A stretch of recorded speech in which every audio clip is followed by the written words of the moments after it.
It's clear that Israel can and should be doing more to protect civilians. And we've seen some changes over time.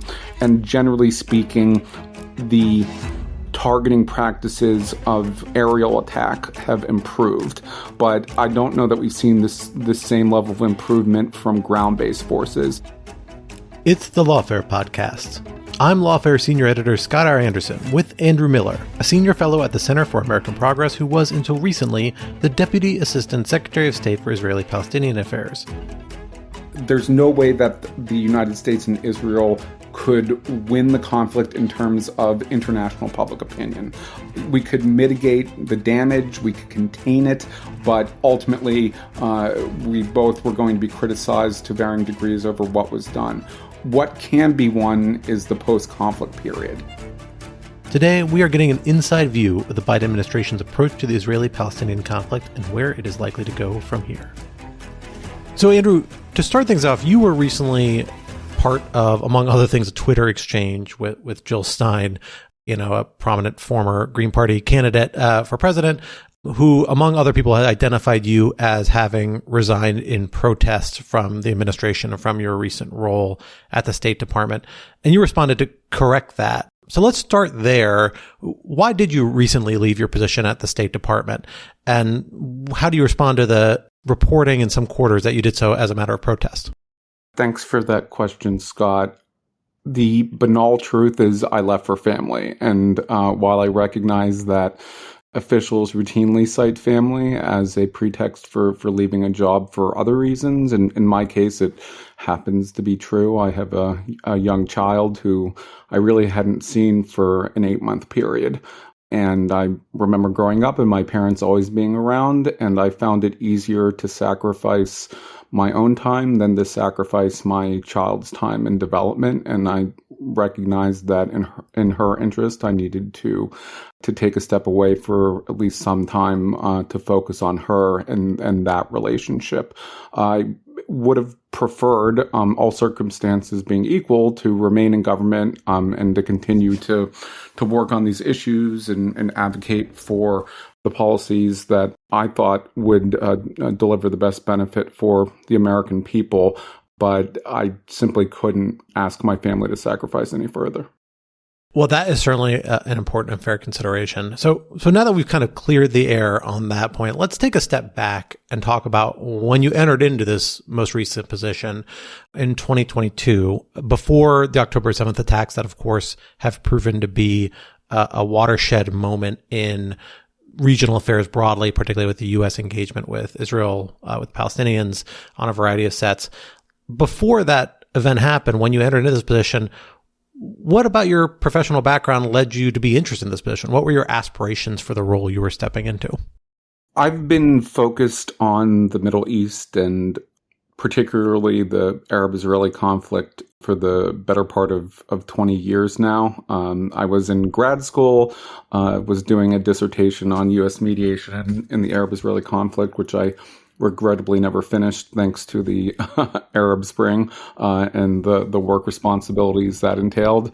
But both in my academic research and then working in government as both a civil servant and then a political appointee beginning in 2008 and through 2017 and then resuming again in 2021, I had always been focused on the Middle East. And while I covered basically every country that falls within the Middle East or the Near Eastern Affairs Bureau at State, the two constants were Egypt and Israeli-Palestinian issues. And they're issues I feel passionate about.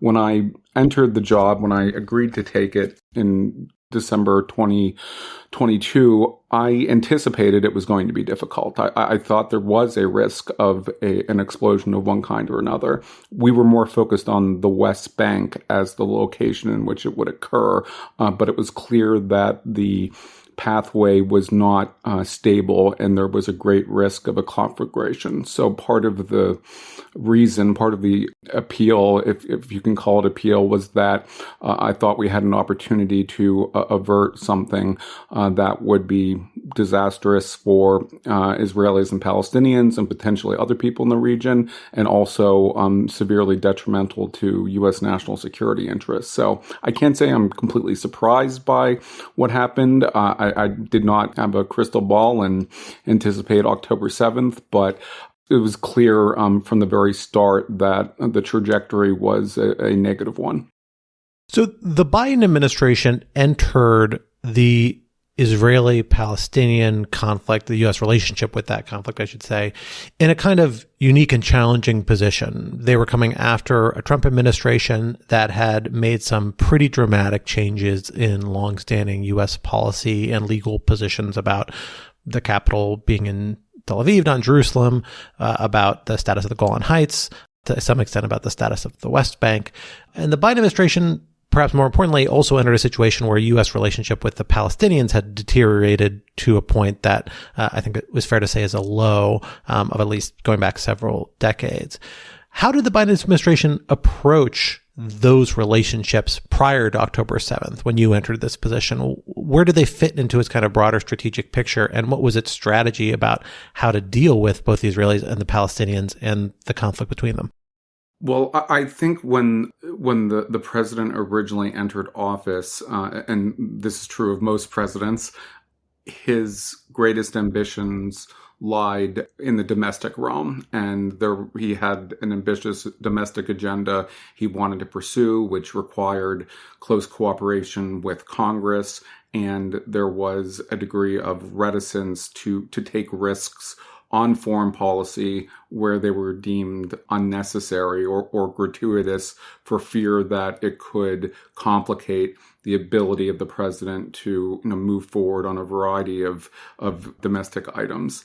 And then within the foreign policy realm, there was a real change, a sea change in terms of how the United States viewed the Middle East. For the better part of 2 decades, the Middle East was the single most important foreign affairs topic, national security topic to the United States. And the Biden administration entered with a clear view of a need to focus on the PRC, a need to focus on Russia, the return of great power competition, but also to focus on some transnational issues that couldn't be reduced to state-to-state relations. Obviously, the COVID pandemic was still severe at the time the president entered office. He had ambitious goals regarding climate change that required cooperation not just with our partners, but even with our adversaries. So within that constellation of interest, it's not so much that the Middle East was downgraded, it's simply that these other issues were upgraded and prioritized to a greater extent. In contrast to the Obama administration, for instance, where you would have multiple deputies committee or principals committee meetings on the Middle East each day, and certainly each week. They were relatively infrequent in the early part of the administration because there was a desire to focus on those other issues. And I think in that context, the attitude towards the Middle East was the administration didn't want it to impede on the other foreign policy concerns of the United States. And there was a desire for de-escalation that administration officials wrote about, which they hoped would prevent the Middle East from becoming a distraction or diversion from these other issues. And that had an effect of reducing the focus and the attention given to the issue, with the exception, I would say of 2 issues, one being Iran and the question of its nuclear program, and the second being Yemen and the relationship with Saudi Arabia. They earned a fair amount of concern and focus, but other parts of the region just weren't the focus that they had been in prior administrations. So the Biden administration has not, to the knowledge of people in the public at least, done a lot to reverse some of the dramatic changes in U.S. policy that the Trump administration did install. We know the U.S. Embassy is still in Jerusalem, not Tel Aviv. That appears to be in place. And that's not necessarily surprising. That's a position Congress endorsed a long time ago and that prior administrations had resisted. But we also have Trump administration's open embrace of Israel's claims of sovereignty over the Golan Heights, which proved controversial even in parts of Congress at various points. And then, of course, we had the Trump administration reverse a longstanding U.S. legal opinion dating back to the 1970s, disputing the legality of settlements in the West Bank. We haven't seen a replacement of that. Reporting indicates that they reached a somewhat contrary conclusion, but the subsequent opinion has not been released publicly. Can you give us a sense about where the Biden administration is on those issues, or how it's envisioning those kind of foundational status questions? Is there more of a drift back, at least outside of the Jerusalem embassy context, to the kind of status quo before the Trump administration, or are those changes still in place as a matter of U.S. policy? Well, I think from the Middle East team within the administration, there was a desire to be somewhat more ambitious in pursuing changes, not on all of those issues, but at least in reversing some of them. And there was change. It didn't come as fast and as extensively as we had advocated for. But, for one, we resumed funding for UNRWA, which the Trump administration had suspended, relatively early. Unfortunately, it's been suspended again, first by the administration in response to accusations that UNRWA employees were involved in October 7th. And then by law, it's been prohibited at least until early 2025. So we'll have to return to that. But that issue was reversed. There also was a step short on the consulate. There was a desire to reopen the consulate. The president spoke to it. The secretary of state spoke to it. And this is the historical consulate in Jerusalem that dealt with Palestinian issues.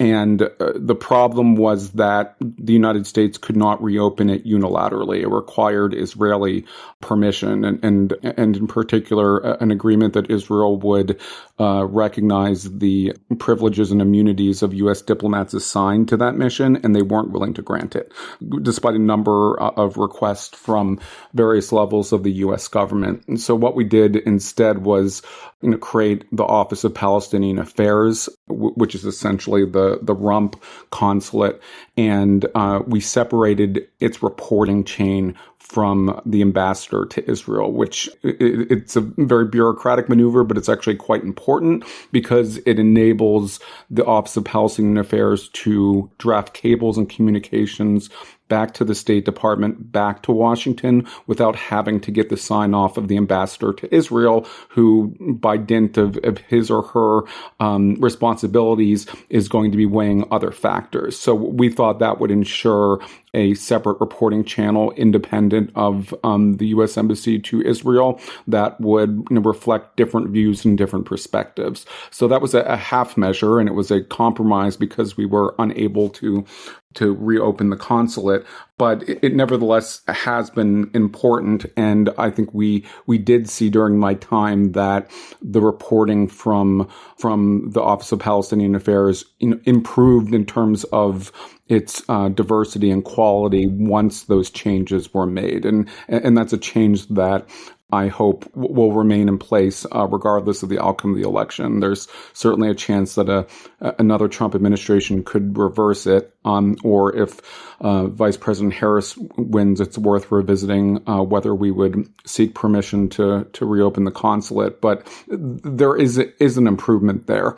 There was never any intention of moving the embassy from Jerusalem back to Tel Aviv. President Biden was clear on the campaign trail that he would continue to recognize Jerusalem as the capital of Israel and that the U.S. Embassy would be based there. And in the last several years, continued work has been done on identifying a location in Jerusalem for a new embassy. So there was no change there, but there was never expected to be any change.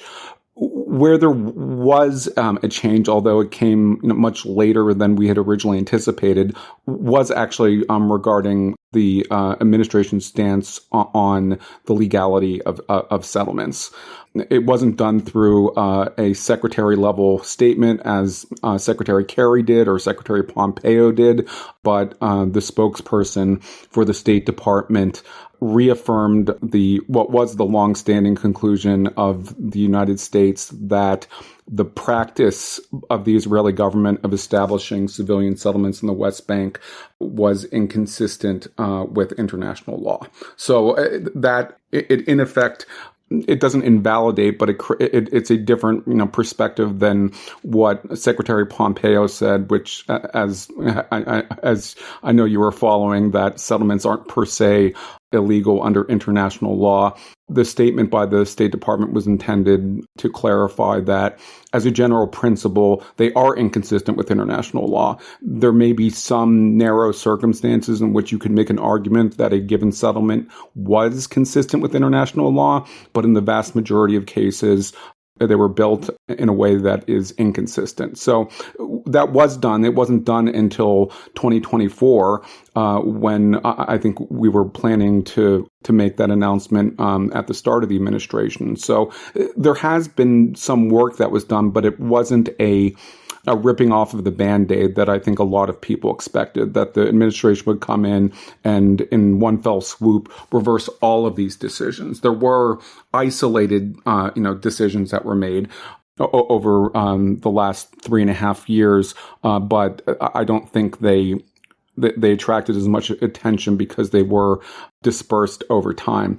One change that hasn't been made, which is, from my perspective, somewhat frustrating, is on labeling of products imported from the West Bank. And what the Trump administration did is they required all products made in Area C of the West Bank, which is the part of the West Bank that is under Israeli security and civilian control, to be labeled made in Israel.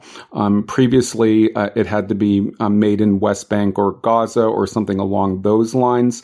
Importantly, the Trump administration's policy, if applied, would force Palestinians who lived in Area C to label their products made in Israel.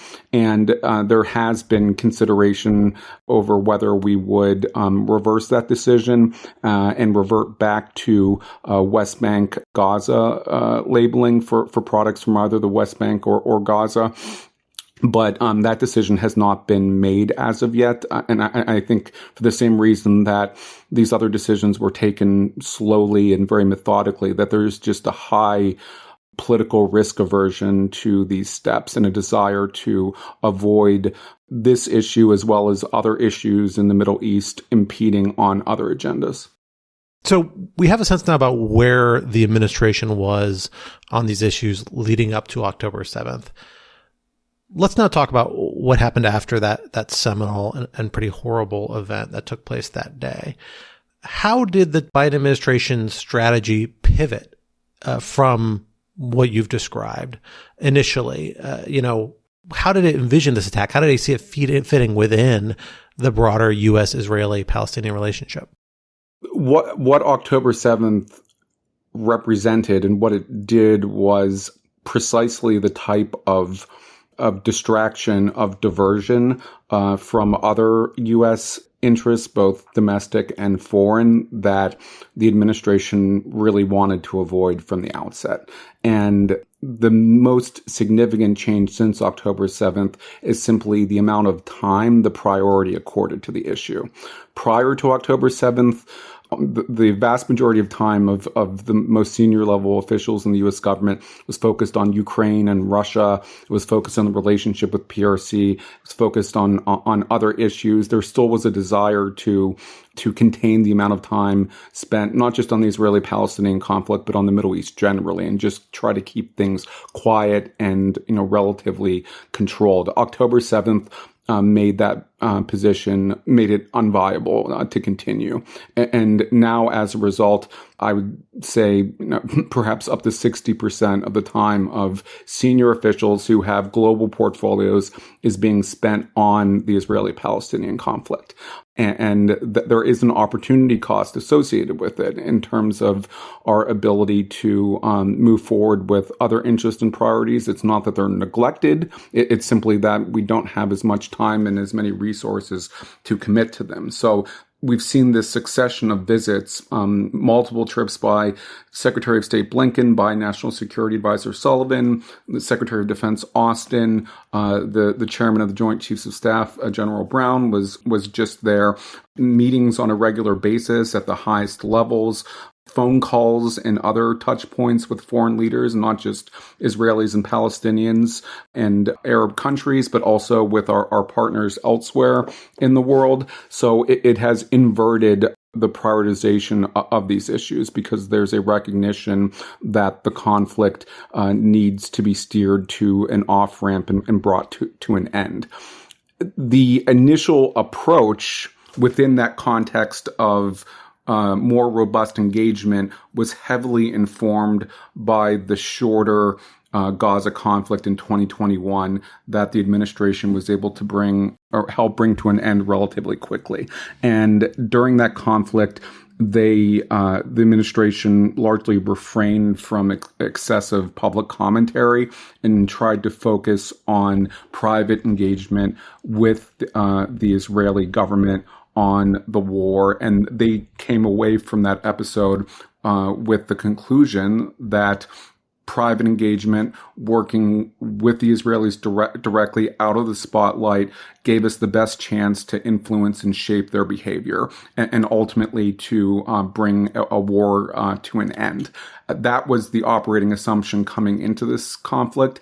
And it's taken a long, long time for the administration to recognize that in this conflict, and the one that began on October 7th, 2023, the same tactics have not been as effective. And that's due in part to the nature of the conflict, that it did start with October 7th, which was an unprecedented attack and has led to the longest Israeli-Palestinian war in history, but also due to the different political circumstances in Israel, where Netanyahu was a prime minister back in, I think it was May of 2021, but he had a coalition that was somewhat more stable and somewhat more centrist in orientation. It was still on the right, but there were some centrist members. His current coalition is much more skewed to the right, and he personally is committed to extremist parties with Jewish Power and the National Religious Party of Smotrich, who have incredibly hawkish and extreme views on these issues, and that has affected Netanyahu's space for maneuver. So he's in a different position than he was previously. Just for that reason alone, I think it would have been fair to conclude that private diplomacy may not be enough, that it would require some degree of public diplomacy and public pressure, not just on Israel, of course, but the pressure on Hamas, the pressure on supporters of Hamas has been in place for a long time and has been intensified since October 7th. But slowly over the course of this war, there's been a greater willingness to publicly criticize the Israeli government, and in particular those extremist members who are seen as sowing instability, who are serving as an obstacle to a political off-ramp to eventually a permanent ceasefire. But ultimately, the decision does rest with Netanyahu. This coalition is one of his own making. He doesn't have to keep this coalition. He's choosing to keep this coalition because he fears that either he will lose power, or even if he keeps power, he's not going to have a coalition that will be as open to protecting him from judicial prosecution as he believes that Smotrich and Ben-Gvir are. So let's dig a little deeper into that question about Netanyahu's role in all of this. Because, again, as you've described, I think quite eloquently, we've seen this trajectory of U.S. policy, at least it's looked like that from the outside. It sounds like it's lined up for that perspective on the inside, from this bear hug strategy, hold people close and whisper in the ear, do this when you need to influence them, to much more open criticism, and much more willing to bring at least political and diplomatic pressure. And in the case of some cases like the limited economic sanctions being pursued against certain parties in the West Bank, even other forms of more coercive pressure. Is that learning curve unique to Netanyahu? Is it unique to certain actors in the Israeli government?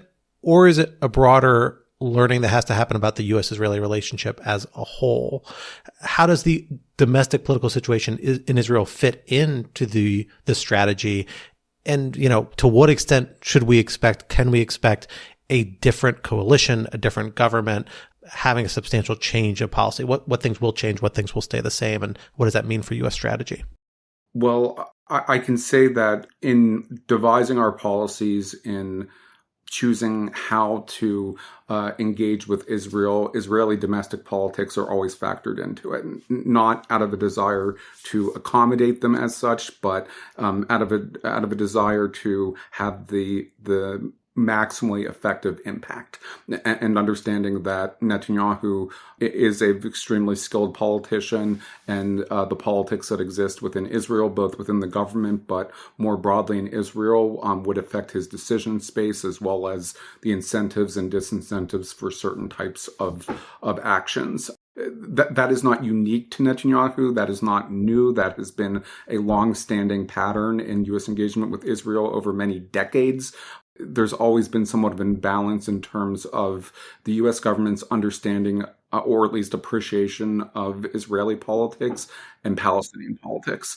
I think that there is an acute awareness of Israeli politics. That doesn't mean that we always make the right conclusions or assessments of Israeli politics and how they will be affected, but there's an attempt to take them into account and try to, as much as possible, navigate them with the hope of producing the best policy. I think, I can't, speak. I certainly can't speak, for the president or for any senior officials in government. I'm just speaking in a personal capacity. I think the perception of Israel does vary throughout the U.S. government. There are those who view Netanyahu, Ben-Gvir and Smotrich as being anomalies, that the Israel that Americans have grew up with, as it were, is still there. There's just this superstructure over it of more extremist or more self-serving politicians who are leading the country astray. There are others, however, that view Israel as having changed at a societal level, that there has been this rightward shift in Israeli politics, beginning with the Second Intifada, continuing to this day, that has really changed the policy preferences of the public. And we've also seen significant and meaningful evolution in the demographics of Israeli society, where historically Ashkenazi Jews were the dominant force. They still are a dominant force, but the importance both of the Mizrahim, of Sephardim, Jews from the Middle East, is significantly greater than it was previously, and they tend to have different views on an aggregate basis than Ashkenazi Jews, but also the role of religious Jews, in particular ultra-Orthodox Jews, as well as religious Zionists, who combine the religion of Judaism with the nationalism of Zionism. That has made for a different Israel than the one we would have seen in 1967. And obviously, the United States is different in 2024 and 1967, and there are similar types of changes. So it's not unique to Israel, but there has been an important change that has taken place, and it's one that I think analysts of Israel and the region, as well as U.S. and other officials, need to appreciate how Israeli politics have been influenced by these changing dynamics, within society. Now, because of those changes, there is a limit to the degree of potential change in policy with another government. It's certainly conceivable that the Netanyahu government could fall. I think it's unlikely that the opposition, given the current content of the Knesset, would be able to forge an alternative government. So most likely what would happen is there would be a no confidence vote leading to elections in 3 months from when the no confidence vote takes place. And you could very well see that there is a change in government, that Netanyahu will no longer be prime minister, that the Likud will be back in the opposition. And that's not an insignificant change. But the change ideologically isn't going to be that great. I think that the change would be more one of tactics and also of the way in which they approach the U.S. government. Netanyahu is so comfortable with U.S. politics and so comfortable being involved in them, he believes he can master any political challenge in the United States and harness it to his benefit. Even other senior Israeli officials who have spent considerable time in the United States, they don't have the same level of comfort. So they are somewhat more, I don't want to say deferential, but certainly more, less confident that they can manage those relations. So there's unlikely to be the same level of involvement in U.S. domestic politics that we've seen with Netanyahu. And that does change policy, because you end up treating U.S. politics as being something that circumscribes you as opposed to something that can be changed to accommodate the policy that you want to undertake. The other difference is, while I'm sure Netanyahu doesn't believe this personally, I'm sure in his mind he believes that his personal role, his personal premiership is absolutely essential to Israel's future, that there is no one who can possibly do what he does.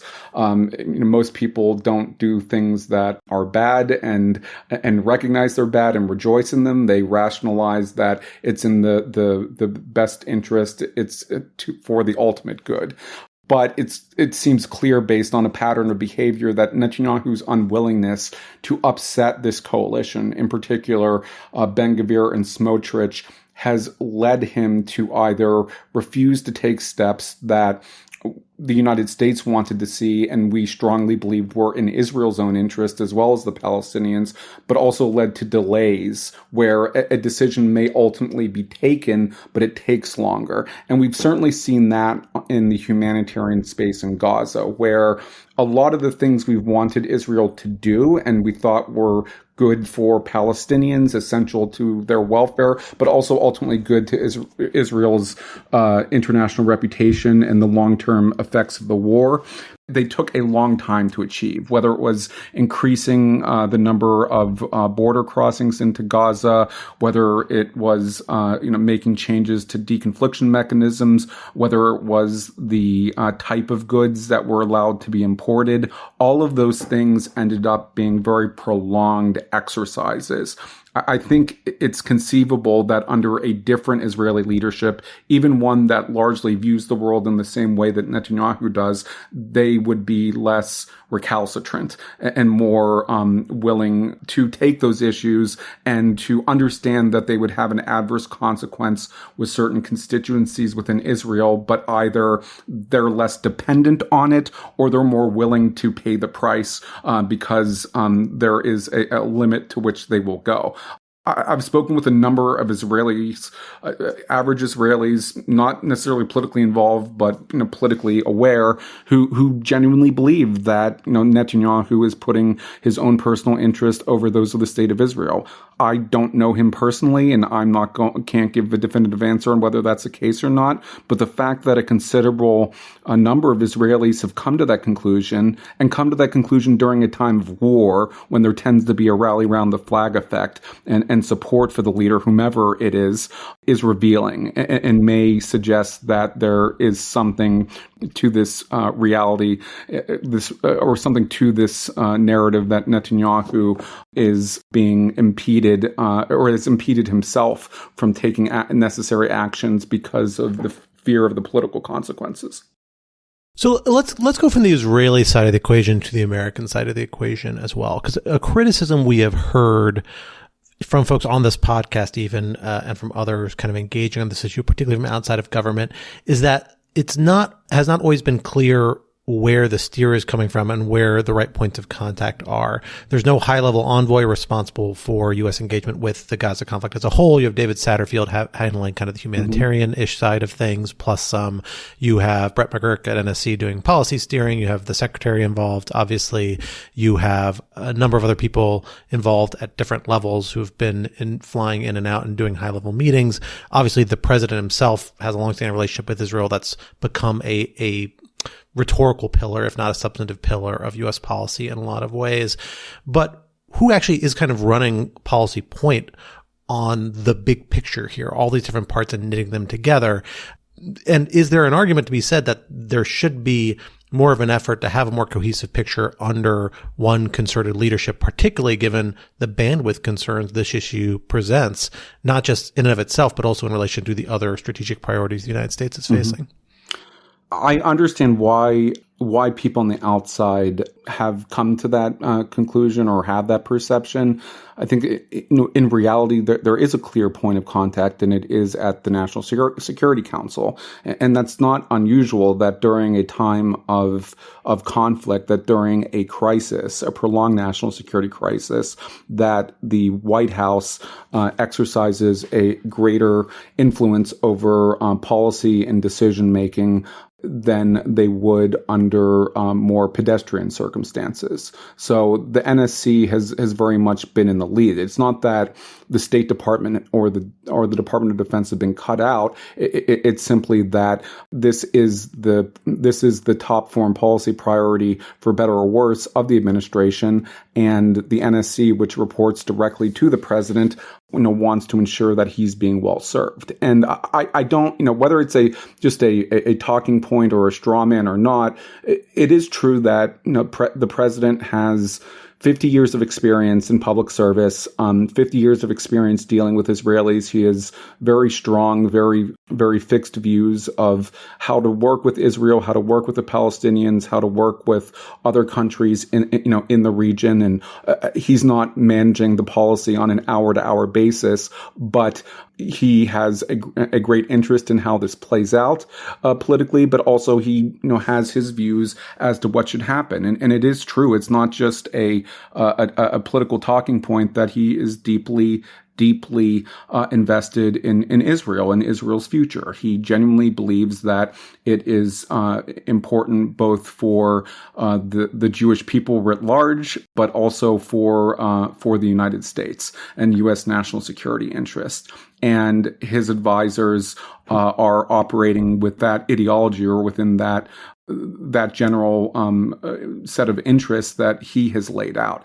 At times, there's always a risk, and seen this in many administrations where there's self-censoring. You assume where the president or another senior leader is because they have such an established record. Then they surprise you, and they do something you wouldn't have expected. And I think that has happened. I think that there was some surprise when the president issued the executive order on West Bank instability, which for the first time led to sanctions against Israeli individuals.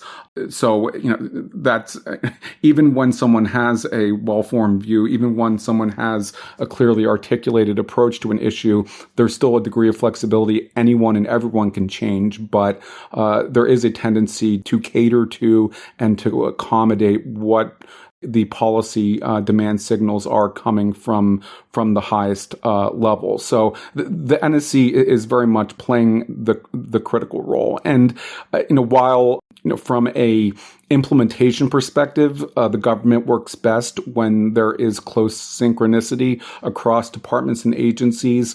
That's easier said than done, even under normal circumstances. And the reality is the president and the vice president are the only elected members of the executive branch. Even with Senate confirmed officials, the American people didn't elect them. The ultimate decision should rest with the president and to a lesser degree with the vice president under certain circumstances, but the president has very much driven this, and the policy has been a reflection of his view of how to approach Israel. And again, I don't think it's particularly a surprise, and anyone who looked at President Biden's track record probably wouldn't be surprised that he would view it this way. I think the frustration that I heard when I was in government, and I continue to hear, is that he hasn't adapted more based on the feedback he's getting. But we're not computers. We don't automatically assimilate new information and make corrections in real time. It's a much slower process. And there has been change. There has been, as I said before, a willingness to be more critical, to apply pressure to a certain extent. And one case of that is the decision to withhold the delivery of the 2,000-pound bombs. And I think if in 2021, when the president took office, someone told me that President Biden would agree to withhold a weapons delivery to Israel, I would have told them that you must be operating on too little sleep, or you must be stressed out, because that just doesn't seem right. But ultimately, he took that decision. So there has been an evolution. It's just, as with any conflict, the changes in policy will have a tendency to lag the changes on the ground.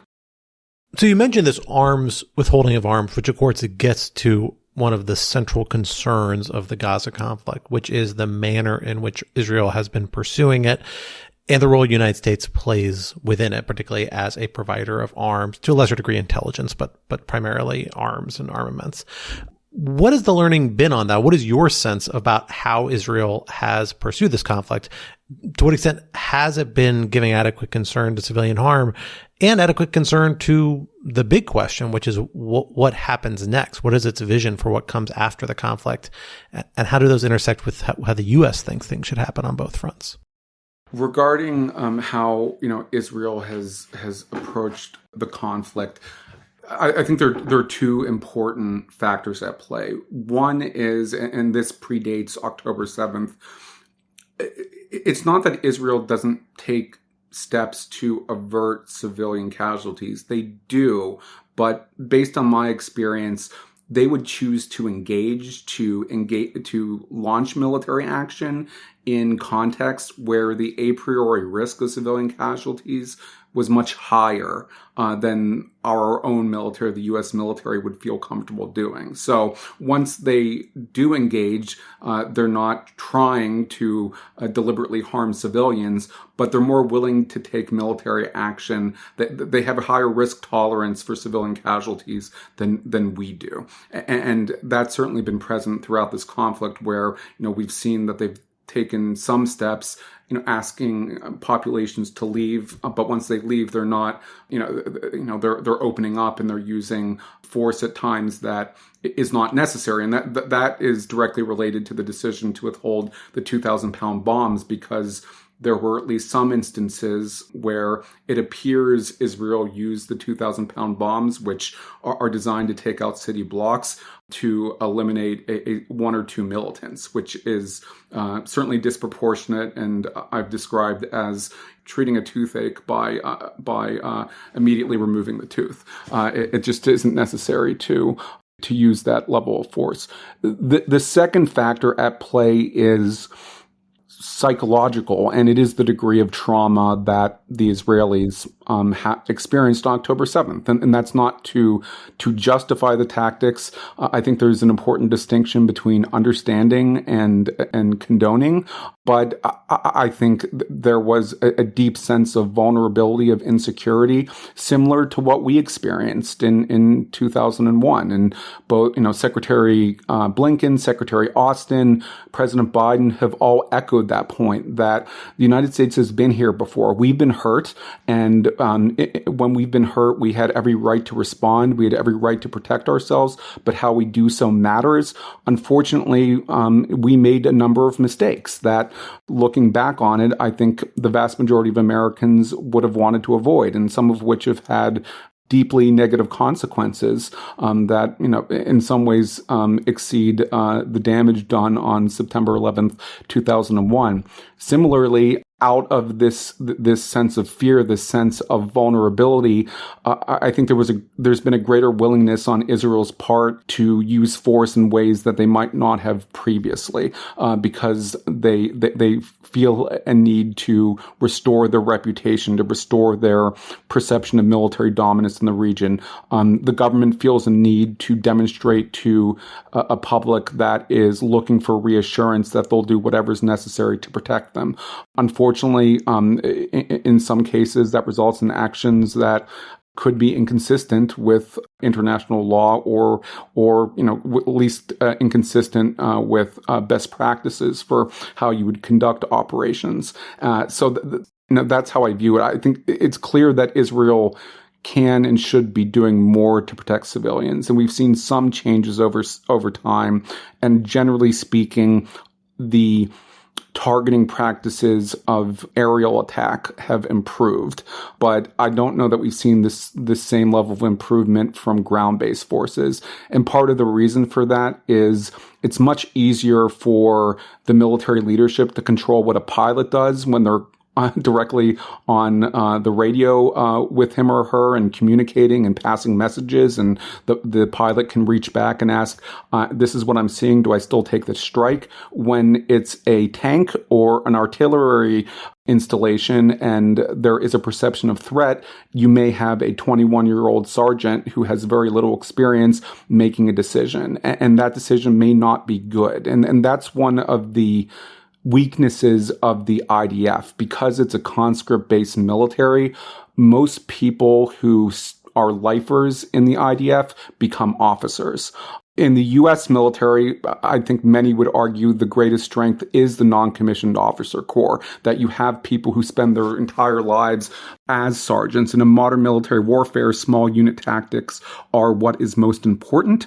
And so having someone there, having a sergeant with 10, 15 years of experience who can advise a lieutenant who might just be out of West Point or somewhere else, makes a huge difference, both in terms of achieving the military objective, but also doing it in a way that is fully compatible with concern for civilians. So structurally, Israel could be expected to struggle in these circumstances. And again, the fact that the president made this decision, even though it was a single munition, class of munitions, it was an indication of the level of frustration that so many civilians continued to be killed, and the need to register with the Israelis that the United States government was not comfortable with this. We tried every means of telling the Israelis that the tactics, the approach needed to change. And when private persuasion was not successful, we had to consider some other type of move. I know that's insufficient from the perspective of many folks, and they would have called for that action much earlier, but it nevertheless represented an important data point in the conflict. What about that question of day after planning? Because this has been kind of the big open question since the outset of this conflict is where is it leading? What's the vision for who governs Gaza? Particularly when you hear conversation figures close to people like Ben-Gvir and the government talking about reoccupation of Gaza, right, resettlement of Gaza. The whole range of possibilities includes a lot of really troubling outcomes from the perspective of a lot of people, including U.S. policy for the last several decades. So what is the sense of what we see Israelis planning there, and to what extent has the United States been able to exercise leverage to push them in a direction more in alignment with U.S. interests and policy perspectives? When I was still in government, we had extensive conversations with professionals, security professionals in the Israeli government about day after planning, and they were substantive. They were open and transparent, and I think they were conducted in good faith. The problem was that they didn't have the buy-in of the political echelon to implement or effectuate any of those plans.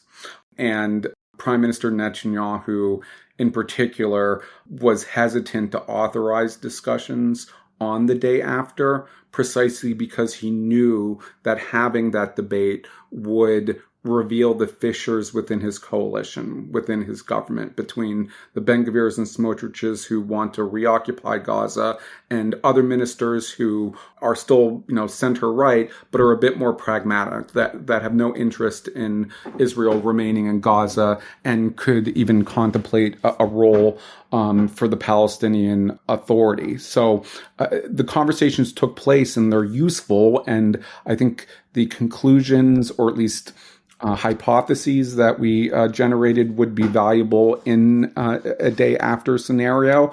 But in the absence of political buy-in, they didn't have any place to go, and we could only advance them to a certain point.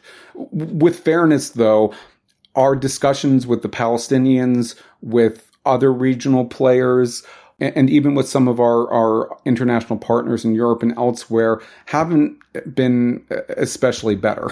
There has been a reluctance on the part of Arab countries to engage in substantive planning because they were concerned that it would appear they are in some way complicit in Israel's operation.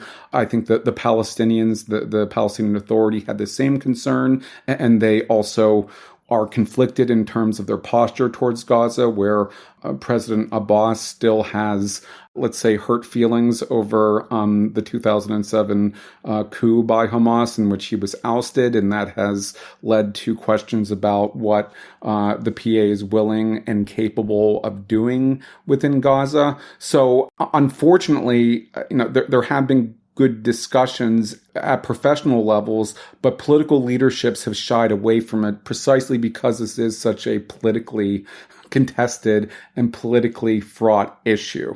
And that is a major concern, because if we are fortunate enough to get a ceasefire, and if it's a ceasefire that is enduring and not just temporary, we're going to find ourselves immediately in the post-conflict period.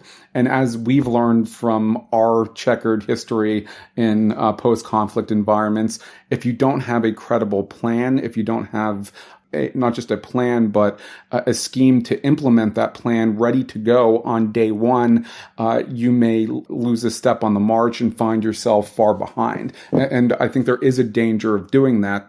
It's not that the administration hasn't tried. There's been a lot of effort to push the Israelis, to push the Palestinians, Arab countries, to seriously engage on these issues at the highest level. But the resistance has been so strong. And as a result, I really do fear that we are going to be starting from a hole when this conflict does end. But in the grand scheme of things, if the conflict does end, that would be important in and of itself. And at least then we could start thinking about what comes next. And in that vein, I think the concerns about government structure, how the U.S. postures itself, will become more important, because no administration, even if this extends in past inauguration and there's a new president, is going to be able to sustain the level of attention to personally manage this. There's going to have to be delegation. So in that context, having a special envoy, having someone who's identified as the single point of conflict,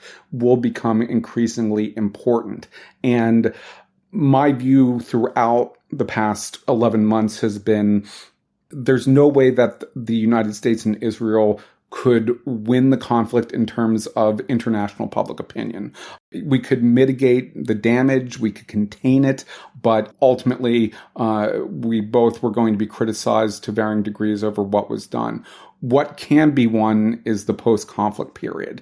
And what I've heard from people since leaving in government is a real thirst, a real hunger to know that when this conflict does hopefully come to an end, that's not the end of this engagement, that the U.S. does not revert back to a more hands-off, laissez-faire posture of just managing the conflict, that there's going to be another serious attempt at making progress towards an end of conflict settlement, ideally, from a U.S. perspective, a two-state solution, but that there needs to be an effort to do that. And that's not said with naivete. I think the probability of succeeding is low, and that's part of the reason why the administration didn't prioritize this issue. It's part of the reason why they didn't name an envoy at the start of the administration to handle this portfolio. There wasn't an envoy. There weren't negotiations for there to be an envoy.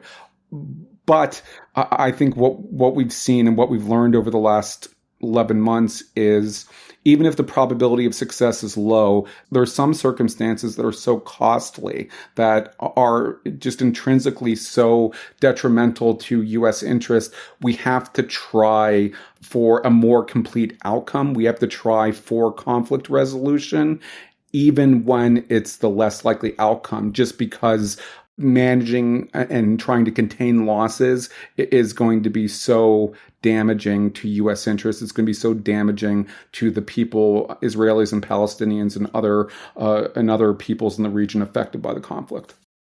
So while global attention has been focused on Gaza very understandably and appropriately for the last 9 months or more at this point, there has been another crisis of sorts percolating in the other Palestinian territory in West Bank, the area that you flagged early on as being a point of concern to you when you took this job before October 7th. When we saw that not culminate, but reach kind of a new height this week with a new wave of military/militarized police action by Israeli authorities in the West Bank, including with some people in and close to government calling for a Gaza-type operation in West Bank. Talk to us about what the Israeli approach has been and what's happening there and how concerned the United States should be about it. The United States and the international community should be deeply alarmed by the potential for an uprising or for a conflagration in the West Bank. And as I mentioned earlier, coming into this job, I thought there was a non-zero probability that it could happen during my tenure in the position. All of the trend lines seemed and continue to seem to be moving in the wrong direction, where the Palestinian Authority as a governing institution, its legitimacy is practically zero at this point. Financially, the Palestinian Authority doesn't even have the resources to administer governance, and the Israeli government, in particular Finance Minister Smotrich, has further limited the financial revenues available to the Palestinian Authority, and there is a real sense of disenchantment and frustration amongst the Palestinian people, both with the Palestinian Authority, but just with the absence of any political horizon of any kind, not just a two-state solution, but any end to the conflict that would fulfill their needs and their aspirations. At the same time, we have seen the growing expansion not only of settlements, but of settlement infrastructure and of Israeli military presence throughout the West Bank, which is part of the reason why there's such high levels of discontent amongst the Palestinians. It's part of the reason why the PA is viewed as so illegitimate, because they haven't been able to arrest that process. You add to that not only is there a growth in settlements, but there is this pernicious growth in extremist settler violence. And I use the term extremist settler violence for a deliberate reason, which is that the vast majority of settlers are not violent, and many settlers live there for economic, not for ideological reasons. That doesn't change the legal status of the settlements, but I think it would be unfair to come to a conclusion that all settlers are fanatics, religious or political, in the same way that it would be it's offensive to suggest that all Palestinians are supportive of Hamas or supportive of violence against civilians, which of course is not the case. And this settler violence, the extremist settler violence we've seen, has an interactive effect with Palestinian violence. There is this cycle where there is either settler violence leading to Palestinian attack, which leads to more settler violence, or there is a Palestinian terror attack, and there is a response from extremist settlers, and then there's another Palestinian attack. It really is this vicious circle that is leading to higher levels of tension and higher levels of contestation. And for perspective, in 2023, the number of Israelis and Palestinians killed was higher than any year since the Second Intifada.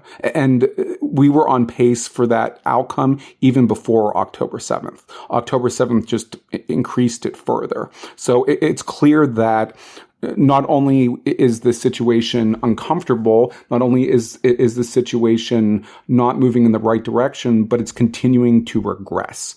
And that's directly related to the point I was making before about trying to make progress towards a two-state solution or a negotiated agreement of one kind or another that would end the conflict.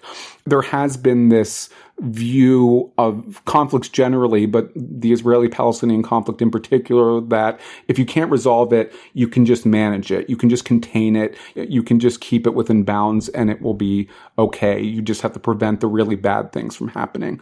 But my observation from this period is that simply maintaining the status quo is not possible. If we're not moving forward, if we're not making progress, then we're moving in the other direction. And it's getting worse and worse and worse. So the status quo today is worse than the status quo 2 weeks ago, which it was worse than the status quo a month before that. And we're continuing to move in that direction. Hopefully, this can be averted in some shape or form or another. But again, everything adds up to there being an explosion at one point or another. And there is a probabilistic element in all of this. It's difficult to predict when something is going to happen, but there is some probability it could happen on any day. And if you play the game long enough, in the same way you gamble, eventually you're going to come up with the right or wrong, depending on your perspective, combination or outcome, and things are going to completely explode. I think it's worth emphasizing that the settler violence, extremist settler violence had been escalating prior to this Netanyahu government. And this is very much a trend of the last 5 years where it's been increasing.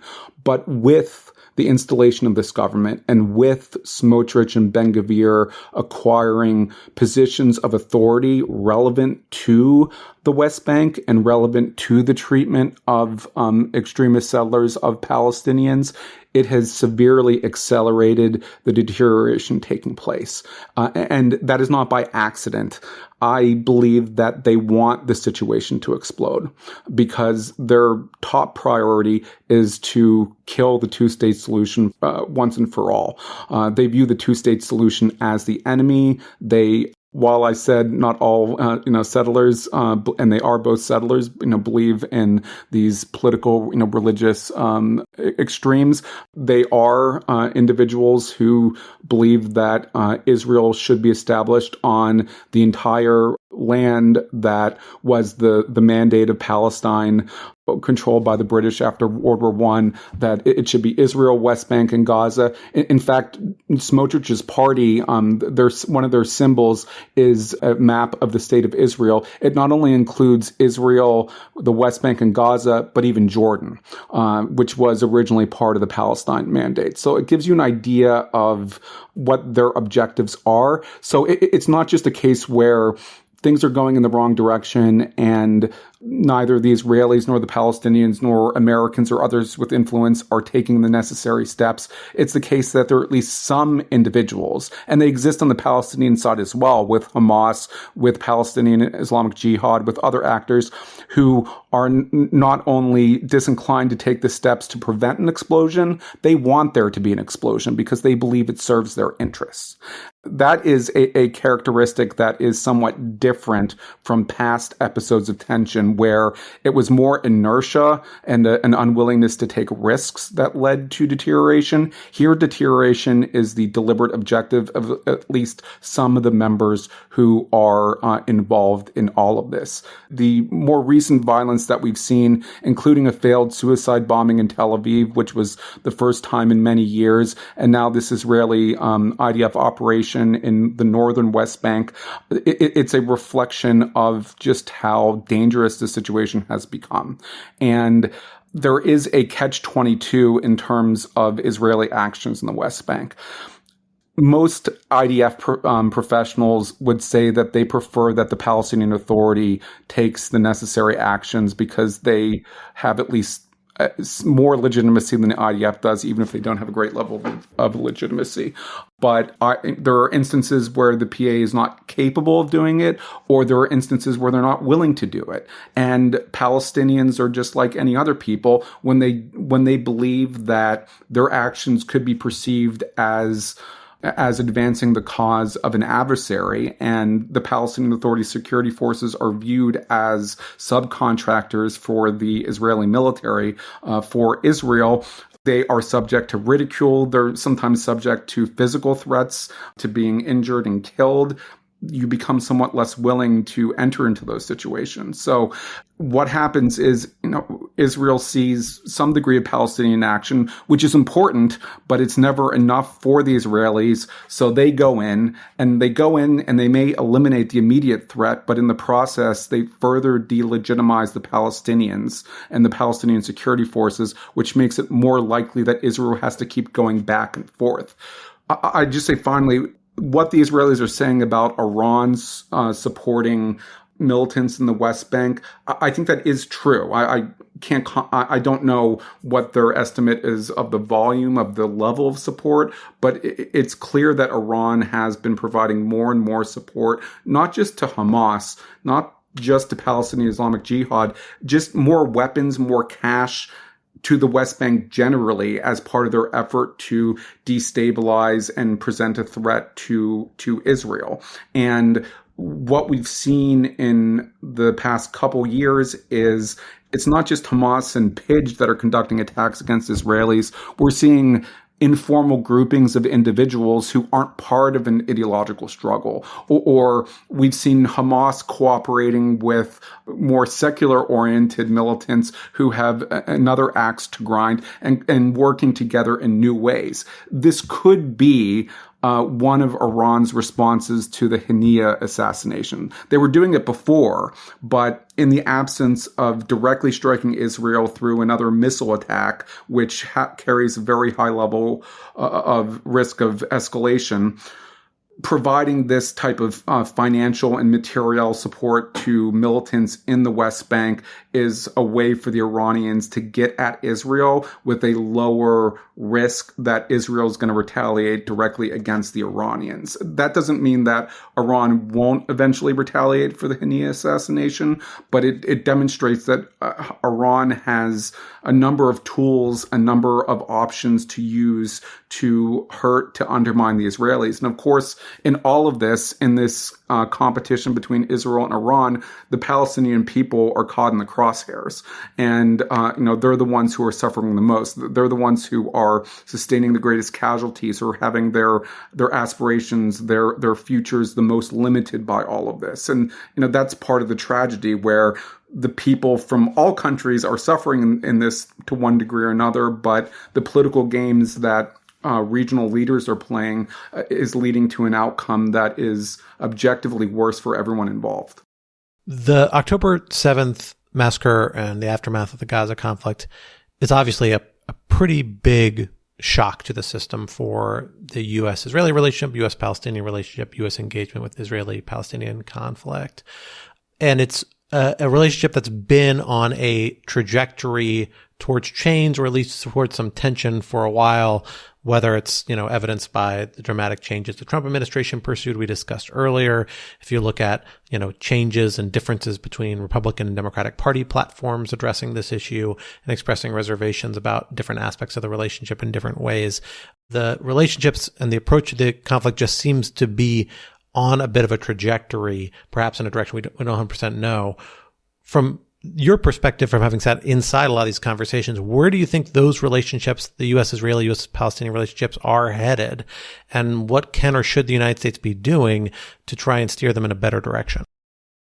I think from a U.S. national security interest perspective, the longstanding commitment to Israel's security and to the country's future as a Jewish and democratic state is of importance to the United States, both for strategic and for moral reasons. And hopefully that's a cooperation that can be maintained, that can be developed. But there's pressure on all of that. There's pressure on the security situation. There's pressure on Israeli democracy. There's pressure on the demographics, where if there isn't a two-state solution, you're going to have a situation where Israel has to choose between democracy and being Jewish. And that's something that would be certainly inconsistent with our values, but would also be inconsistent with the values of the people who originally founded Israel.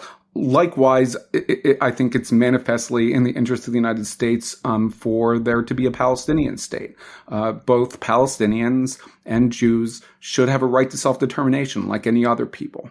I think there's this unfortunate tendency in discourse on this issue, reflecting the absolutism with which it's approached, to view the two parties as being fundamentally incompatible, that it's one or the other. Both national movements cannot succeed. Only one can succeed. And I think the true reality is that those national movements can not only not succeed, but they can actually thrive if there is a fulfillment, a realization of Israeli and Palestinian nationalism. That's the only way to secure their futures for the long haul, and to ensure that our values, our interests, our strategic perspectives are aligned, and we're not forced to make choices that we would rather avoid and that are detrimental to people on both sides of the conflict. With the Palestinians, it's always been a tenuous relationship, but an important one. And for a long period of time, there was an unwillingness to even acknowledge a Palestinian people, not just in the part of the Israelis, but most U.S. plans towards not just U.S. but international plans towards the Israeli-Palestinian conflict, viewed the Palestinians as being in some way derivative of the Jordanians or part of a broader arrangement with Jordan. They didn't necessarily recognize a Palestinian nationalism, and as we know, 242, UN Security Council Resolution 242, doesn't explicitly address Palestinian nationalism. It doesn't negate it, it doesn't reject it, but it's more focused on the conflict between Israel and the Arab states that were involved in the 67 war. As was mentioned before, we saw this contraction, this steep drop in the relationship during the Trump administration. And I think the Biden administration was able to reverse some of that damage, but not completely. And a lot of that progress has been under pressure since October 7th. And I think the administration the administration can often be in a different place in Congress. And in particular, there is a growing divide in Democratic and Republican views on the Palestinians, less so on Israel. I mean, yes, there are, Democrats who are anti-Zionist, certainly. But I think still a majority of Democrats are Zionist and believe there should be in Israel. But the major difference between Republicans and between Democrats is the degree to which the Palestinian national movement is legitimate and is important to address in some manner to allow to be achieved. And it's going to be very, very hard. The longer the war goes on, the harder it's going to be to repair that damage.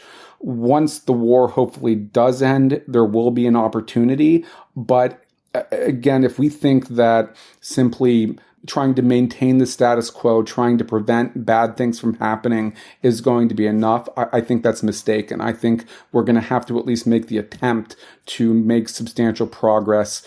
The administration used the term at one point, irreversible progress towards a two-state solution. And ideally, where we'd want to wind up with the Palestinians is a U.S.-Palestinian relationship that is not exclusively derivative of the U.S.-Israeli relationship. And for the past several decades, the U.S.-Palestinian relationship has been almost wholly derivative of the U.S.-Israeli relationship. So it is going to face its challenges. It's going to be difficult.